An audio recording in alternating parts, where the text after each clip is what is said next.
Почваме с една гатанка. Така, гатанката е следната. Имаме крайбрежен ресторант за морска храна в щата Мейн и в менюто има два вида лобстери. Двата са сварени, двата вида лобстери са еднакви по големина, еднакви по тегло, еднакви на вкус. Но един струва по-скъпо от другия. Каква е причината?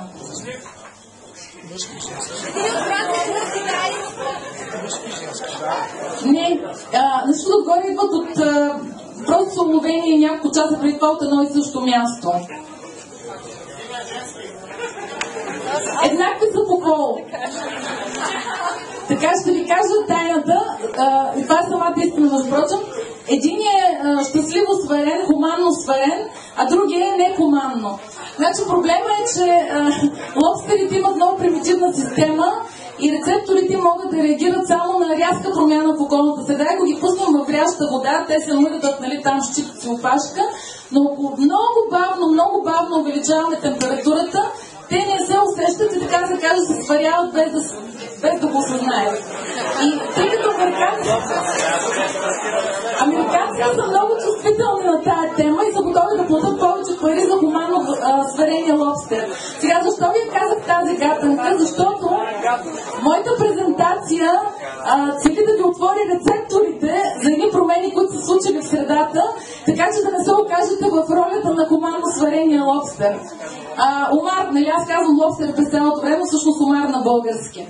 Така, какво ще ви говоря? Значи, първо ще разкажа много бързо една история, след това ще кажа някои неща за промените в средата, които може би не сте ги забелязали, защото те постепенно стават. След това ще кажа какъв е проблема с традиционния мениджмънт и как неоменеджмънта, за който ще ви говоря, решава тези проблеми. Историята е следната. Значи, канадският кънтри певец Дейв Карол пътува от Халифакс за Небраска през Чикаго и по пътя пътува с United Airlines и по пътя бива счупена неговата китара. Той ходи по мъките няколко месеца буквално, опитвайки се да получи обезщетение за счупената китара, но не се случва това, тъй като бил закъснял с подаването на заявлението за щетата и в крайна сметка става така, че му отказват. Той обаче написва една песен, която се казва United Break Guitars. И тази песен, може да видите в YouTube, вече е видяна от близо 14 милиона души. Но какво се случва? 4 дни след публикуването на песента е видяна от половин милион души. Отразена в медиите. Цената на акциите на United Airlines пада с 10%, което води до загуба на 160 милиона долара за акционерите. Разбира се, компанията се опитва да възстановява щетите, дава безплатни билети цяла година, извинява се, прави това ли не кампания. Той след няколко месеца решава отново да пътува с тях и за нещастие му загубват багажа. И новината за това излиза на първа страница на Ню Йорк Таймс. И това всичко става заради, с извинение, кирливи $1200, които компанията е решила да си спести. Така че, всъщност, това се случва за първи път в историята на бизнес, един човек да може да влияе по такъв невероятен начин. Който и да е човек, който и да е клиент. Едно време ни учиха, че един недоволен се оплаква на 10 човека. Какви ти 10, нали? От българската история, аз търсих пример, есента, един от така малко завзех такъв, след като се измъчил с една от големите български банки, написал в профила си в Фейсбук едно писмо, много хумористично. Имаше в него едно такова изречение: с вашите служителки съм се карал повече, отколкото с тъщата и това ни е сродило. Така че имаше какви ли не смекори вътре, но това писмо е видяно, има стотици лайкове, препечатано е в клюкарските сайтове като PIC.BG, Петел.BG, BG Mama, нали, така нататък. И може да представите, но банката, аз говоря с един от менеджерите, е напратила писмото на всичките си менеджери и им казала да вземат мерки по въпроса. Изобщо властта на клиента, всъщност властта е отишла в клиента. Ние не сме го осъзнали това, но света се е променил страшно много. И при това по невероятен начин. Първо всичко става много бързо. Значи 38 години са трябвали, за да стигне радиото до 50 милиона души, 13 години до 50 милиона души да стигне телевизора, 4 години компютъра, а Фейсбук за 9 месеца до 200 милиона. Скоростта на промяна е невероятна и се случва много по-бързо, отколкото можем да предвидим. Технологиите, достъп до информация имаме неограничен буквално, и най-вече имаме свързаност. Клиентите си комуникират, те знаят всичко. Аз си говоря с менеджери, при един на верига за техника, тогава те клиентите знаят повече от нашите консултанти, че и слабите ни места знаят. Всичко знаят.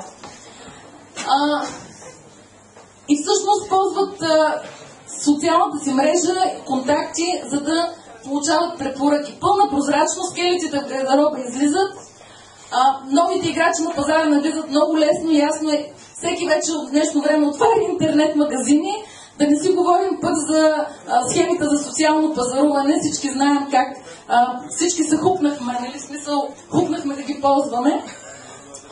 И всъщност се получи така нареченото явление хиперконкуренция, което абсолютно за първи път непознато и фирмите в момента се чудят как да отговорят на това. Според Harvard Business Review, преди 3-4 години сме влезли в така наречената ера на клиента, Age of the Customer, и всъщност властта се е преместила от фирмите в ръцете на клиента. Вече клиентът е толкова разгледан, че не е достатъчно да го обслужим добре. Трябва да го обслужим предобре. Трябва да го направим предоволен. Аз се чудих как да преведа думата delight. Трябва да има customer delight и съм измислила предоволност. И това може да стане с изненада приятна, с приятни емоции и само това води до лоялност. Иначе клиентите си сменят доставчиците както им скимне. И това всичко прави нещата много сложни за фирмите. Най-вече те трябва да иновират непрекъснато, да измислят неща, които правят вау ефект, да измислят продукти и процеси и системи, които са по съвсем нов начин, като вече за това има измислени много добри начини това да става. Аз имам партньор Елина Желева, която е специалист точно в дизайн мислене, как да се получават такива продукти и услуги, така че хем да бъдат иновативни, бързи, ефтини, хем да носят наслада, удоволствие и вау ефект за клиента. Фронт офис служители, всъщност всичко, което го казах за клиентите, се отнася и за служителите.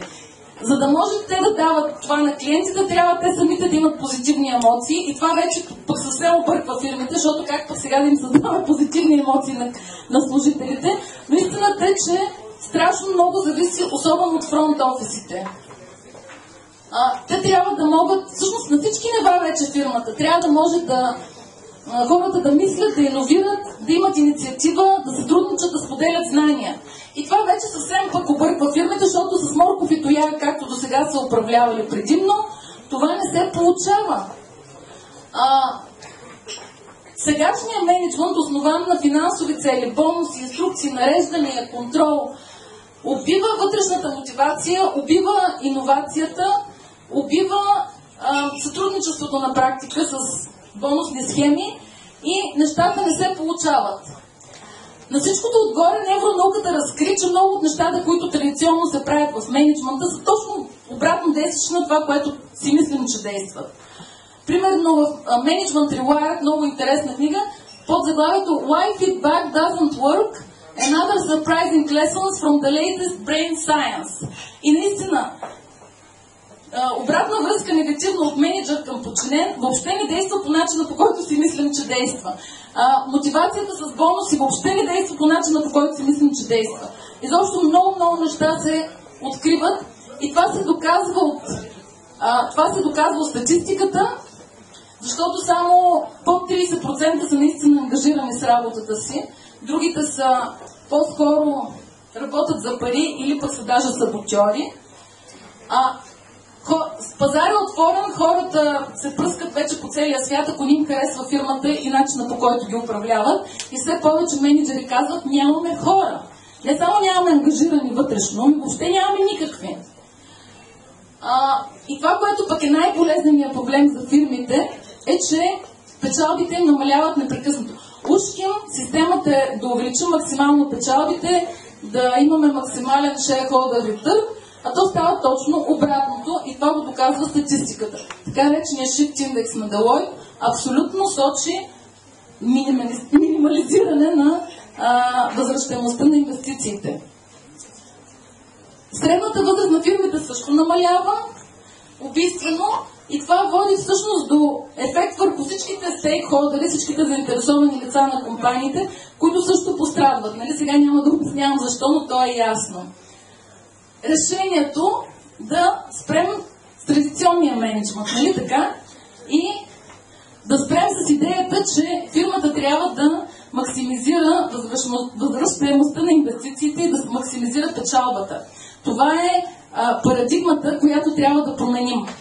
Фирмата трябва да максимизира стойността, която създава за клиента. И вече има много добри методологии, измислено, менеджерът наука се е развила и се знае как това става. Въведено е в, може би, вече 30% от IT фирмите и то е по съвсем нов начин, със съвсем нова парадигма. Има вече цяла така сурия видове менеджмент. Аз тук съм ги изброила. Radical Management, Management 3.0, Agile Management, Endearment Management, Human Centered Management, които аз съм избрала общото име Neo Management за тях. На мен любимец ми е Стивън Денинг и Radical Management, защото е приложим във всякакви фирми, абсолютно всякакви. Юрген Апело, Management 3.0, повече в IT фирмите се прилагат неговите методи.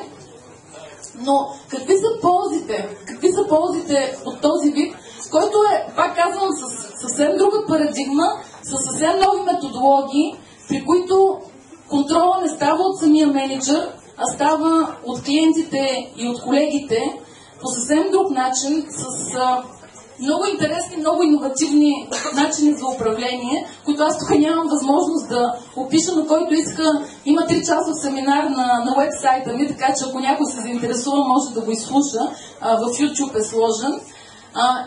И ползата, за първи път може да се държим по човечен начин, съобразени човешката природа с хората и те да не се качват на главата. Те да работят по-добре, отколкото иначе. Може да управляваме растежа, така че тази приятелска атмосфера, която има в началото на стартъпа, да продължи да съществува, без това да влияе на растежа на фирмата. Всичките стейкхолдери са щастливи при този начин на менеджмент, защото взаимно се допълват и помагат нещата.